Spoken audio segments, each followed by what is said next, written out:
ये है जी भाई जो सैफुल मलूक की शहजादे की कहानी सुनाते हैं। क्या नाम है जी आपका? मेरा दिलपजीर नाम है साहब। दिलपजीर साहब हैं जी। ये यहाँ अभी के रहने वाले हैं। हाँ, अभी हमें कहानी सुनाएंगे सैफुल मलूक की। इनसे सुने सर जी कहानी। परी पर आशिक हो गया, अब मुझे परी कैसे मिलेगी? उसके बाप ने बोला जी सर जी। अच्छा। उसके बाप ने बोला उसका कुटे शुटनी साहब उसने आखे कि चल परी दा।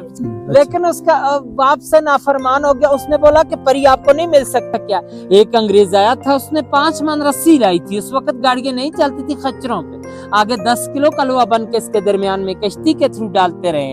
रस्सी चलते चलते खत्म हो चुकी, लेकिन इसकी गिराई का अंदाजा नहीं कर सके। 5.5 किलोमीटर इर्द गिर्द है। 600 कनाल रकबे में ये सारा झील है। इसकी गिराई का कोई अंदाजा नहीं है। और यही रास्ता जा रहा है इसी पहाड़ की बैक साइड पे आंसू झील है।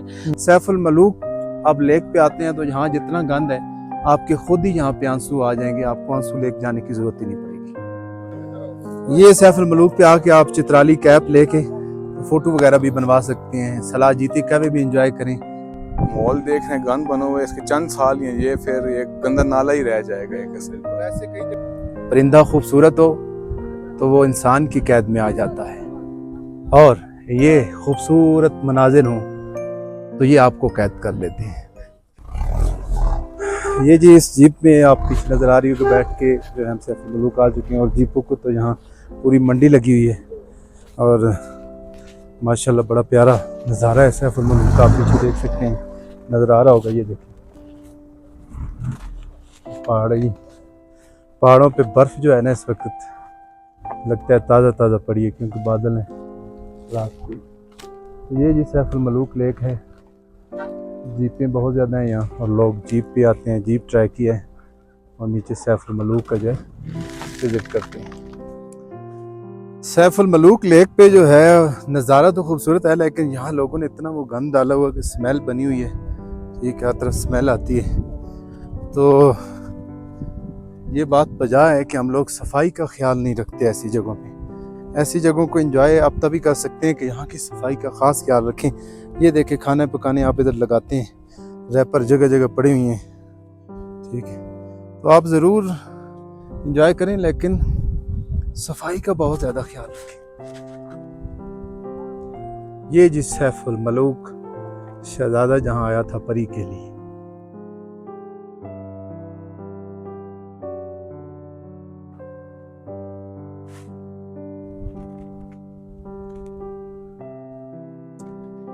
ये जी हमारे अहमद भाई भी आई हुई हैं, उनसे पूछते हैं जी। अस्सलाम वालेकुम। अहमद भाई सुनाए सैफुल मलूक लेक का मजा आया? बस इधर तो थोड़ा ठीक है, मॉल रास्ता बहुत गंदा है। रास्ता और जहाँ सफाई का भी एहतमाम मेरे ख्याल नहीं है। हाँ, सफाई भी थोड़ी सी स्मेल सी आ रही है, अजीब सी आ रही है। ये तो यहाँ पे जो टूरिस्ट आते हैं उनसे यही कहते हैं अगर कोई चीज़ खाते पीते हैं तो उसको साफ समेट के किसी डस्टबिन में फेंकें, क्योंकि पाकिस्तान का नेचर यही है।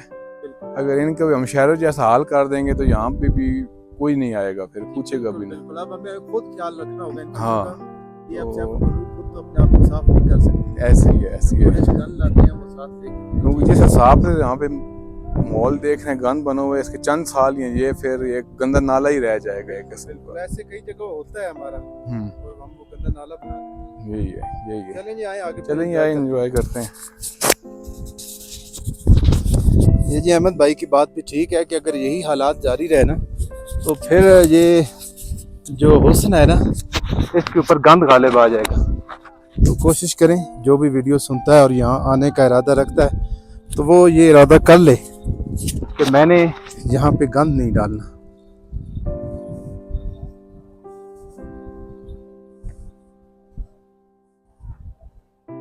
ये देखिए घुड़सवारी भी लोग यहाँ एंजॉय कर रहे हैं। सैफुल मलूक लेक से मैंने पूछा, वो आगे आपको पहाड़ियाँ नज़र आ रही होंगी, वो आंसू लेक है। तो अभी चूँकि वहाँ बर्फ़ है, वहाँ जाने के लिए आपको ट्रैकिंग करनी पड़ती है और बर्फ़ की वजह से वो जमी हुई है। लेकिन सैफुल मलूक अब लेक पे आते हैं तो यहाँ जितना गंद है आपके खुद ही यहाँ पे आंसू आ जाएंगे। आपको आंसू लेक जाने की ज़रूरत ही नहीं पड़ेगी। ये सैफुल मलूक पे आके आप चित्राली कैप लेके फ़ोटो वगैरह भी बनवा सकते हैं। सलाह जीती कैप भी इंजॉय करें। ये झील को एंजॉय करें, बाकी तो साइडों पर बहुत ज़्यादा जो है ना लोगों ने जो हालात बनाई हुई हैं यहाँ आके आप देख सकते हैं। सैफुल मलूक के इस किनारे कोई थोड़ा सा नेचुरल नज़र आ रहा है, लेकिन फिर भी नीचे बोतलें, रैपर्स, बिस्किट के, टॉफियों के, पापड़ के ढेर लगा हुआ है। ये कितनी खूबसूरती है यहाँ, और हम कितना गंद डालते हैं। और उस तरफ देखें तो ऐसा लगता है कोई जीपों की मंडी लगी हुई है।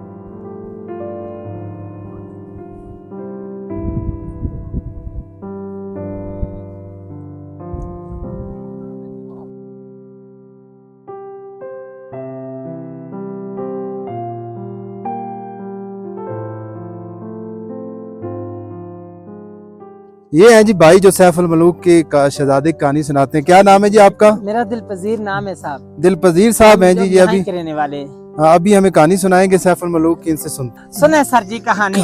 अब जी सैफ अल मलूक शहजादा जो था एक मिस्र का शहजादा था। मिस्र का बादशाह था, शाह आसम का बेटा था, सैफ उसका नाम था। उसने ख्वाब देखा मिस्र में। ख्वाब दे बेच इस झील को भी देखा और मिस्र से यहाँ तक रास्ता भी देख लिया। बड़ी गर्मी च ख्वाब देखे। जी हाँ। तो सुबह उठ को उसने अपने बाप से बताया कि ए बाप, मैंने रात को एक झील देखा और परी को देखा, परी पर आशिक हो गया, अब मुझे परी कैसे मिलेगी? अच्छा, उसके बाप ने बोला जी सर जी। अच्छा। उसके बाप ने बोला कुटे शुटे साहब उसने आखे कि चल परी दा पीछे। लेकिन उसका बाप से नाफरमान हो गया। उसने बोला कि परी आपको नहीं मिल सकती, क्योंकि वो नारी है, आप खाकी है, वो आग की पैदाइश, आप मट्टी की, आपका और परी का मिलाप नहीं हो सकता। लेकिन वो बाप की नाफरमानी से घूमता फिरता आखिर नारायण में पहुंचा।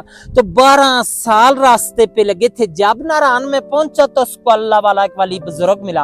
उस वली से पूछा कि मुझे परी कैसे मिलेगी? उसने बोला कि ये सामने वाला जो छोटा पहाड़ है, इसी की बैक साइड में एक खेमे की तरह पत्थर है, वो अब भी मौजूद है। उस पत्थर के साथ जाओ और 40 दिन का चिल्ला करो, अल्लाह की इबादत करो, तब परी का पता चलेगा। उसने 40 दिन का चिल्ला किया। 40वें दिन के बाद 2 जन्नात उसके कब्जे में आ गए। उन जन्नातों ने सुलेमानी टोपी पहनाई तो झील के किनारे पर ले आए। वो किसी को नजर नहीं आता, उसको सब कुछ नजर आता है, क्योंकि उसने सुलेमानी टोपी पहनी है। तो साथ उसकी सहेली थी।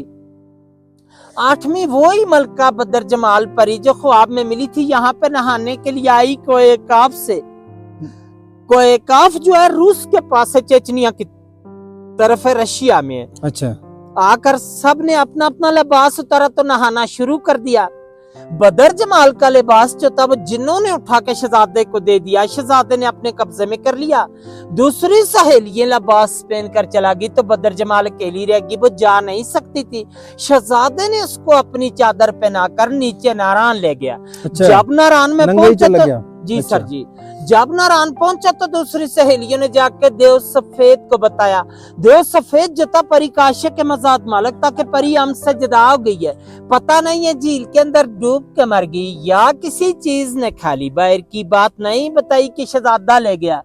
देव ने आकर गुस्से के साथ अपनी एड़ी लगाकर यहाँ से सारे झील को तोड़ दिया, खारिज कर दिया कि शायद मेरी परी का पता चले। तो पहले ये आगे से सारा बंद ही बंद था, बहुत बड़ा एक तालाब झील था और छोटी गरवडी के पीछे जो गैप जा रहा है वहां से पानी का रास्ता जाता था। देव ने यहाँ से तोड़ाए। तूफान गया नारायण के पास तो परी और शहजादे दोनों ने दुआ मांगी कि अल्लाह में बच्चा, तूफान आ गया। अल्लाह की कुदरत से एक सुरंग बन गया। दाएं साइड से भी तूफान गुजर गया और बाएं साइड से भी। परी और शहजादा दोनों बच गए। सुरंग अब भी मौजूद है नारायण में। सैफ अल मलूक होटल से 5 मिनट का रास्ता जाके देख सकते हैं। और देव ने गुस्से के साथ यहाँ से एक और छलांग लगाई तो दवा सही में लगा। देव का सांस चला गया परी के सदमे से। परी को लेके शहजादा शहर मिस्र को चला गया। शहजादे का सैफ नाम था। मलूक तब कहते हैं कि यहाँ दोनों की मुलाकात हुई है, इसलिए इस झील का नाम मशहूर किया सैफ अल मलूक झील और इसकी दास्तान बनी है। फिर लोग आने शुरू हुए। उस वक्त इंसान की आबादी नहीं थी, कोकाफ परेस्तान था, परियों का देश था। और आप इस वक्त 10,500 की हाइट पे बैठे हैं 27 समंदर से। वो सामने मलका पर्वत है, बर्फ वाली जो आखिरी चोटी है, इसकी 17,000 हाइट है, 7,000 यहाँ से ऊपर है। लेकिन आज दिन तक इस पहाड़ी को किसी ने सर नहीं कर पाया। इसके अंदर सोने का घर बना और परियों का बसेवा कोई जा नहीं सकते। जो बंदा भी जाता है परियां गिरा देती है। 98 का वाक्य राशिद भट्ट लाहौर का एक बंदा था, वो कहता था कि मैंने इस पहाड़ को सर करना है। लोगों ने उसको मना भी किया था लेकिन वो चला गया। जाते हुए रास्ते में गिर के मर गया था। 13 दिन बाद उसकी डेड बॉडी मिली है। मकामी लोगों को उन्होंने उठा के नीचे भेजा है। चांदनी रात होती है, चांद की 14वीं रात को परियां उतरती है यहाँ पे अभी भी, लेकिन उन लोगों को नजर आती है कि जो चिल्ले गुजार लोग होते हैं, हाजी साहब जैसे बुजुर्ग लोगों को लगते हैं कि इन पहाड़ों के नजारे होते हैं। और आज दिन तक झील की गिराई का अंदाजा भी किसी ने नहीं ले सका। एक अंग्रेज आया था, उसने 5 मन रस्सी लाई थी। उस वक्त गाड़ियां नहीं चलती थी खच्चरों पे, आगे 10 किलो कलवा बन के इसके दरमियान में कश्ती के थ्रू डालते रहे।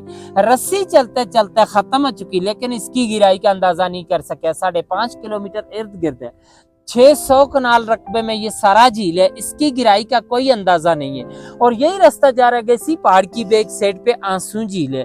तो जब शहजादा परी को लेके चला गया तो देव रो रहा था, देव का आंसू गिर गया। वहां पे एक छोटा सा झील है, आंख जैसा निशान है, आंसू जैसी आगे से बहती है कतरे कतरे से। यहाँ से 8 घंटे लगते हैं 4 जाने में, और 4 आने में। घोड़े पे जाना होगा या पैदल, आगे गाड़ी नहीं जा सकती। स्टोरी खत्म साहब। नहीं मिल सकती शायद कि अल्लाह करे ऐसे बुजुर्ग लोग नाल हों तो क्यों नहीं मिल सकते। है परियां हैं, अभी आप कोशिश कर सकते हैं। जबरदस्त। 4-5 साल से आपको सुन रहे हैं जी सर, और बड़ी ख्वाहिश थी, हम आधा घंटा आपको ढूंढ रहे हैं। अल्लाह रहमत करे साहब, अल्लाह दिली मुराद दे। बहुत शुक्रिया जी, थैंक यू। बादल इस वक्त बड़े गहरे आ चुके हैं झील के ऊपर, और मुझे लग रहा है कि वो पहाड़ की मलका पर्वत की चोटी पे जो है वो बर्फ भी इस वक्त पड़ रही है, बर्फबारी हो रही है। वो देखें, स्नोफॉल हो रही है। तो माशाल्लाह बड़ा अच्छा सैफुल मलूक का मंजर बन चुका है। ये देखें, बादल इस वक्त बड़े ज़ोरदार गरज रहे हैं और बड़ी तेज़ बारिश आने वाली है, तो कहीं पनाह लेते हैं।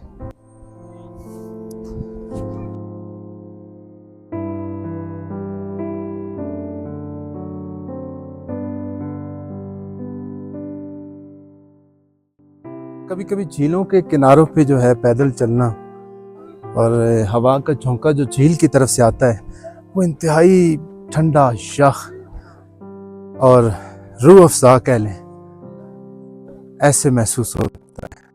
झील मुयस्सर आए और झील के किनारे आप वॉक कर रहे हो, झील सैफुल मलूक हो, जहाँ कहानी सुनाने वाले, किस्सों वाले कहते हैं कि सैफुल मलूक शहजादा एक परी की तलाश में यहाँ तक आया था।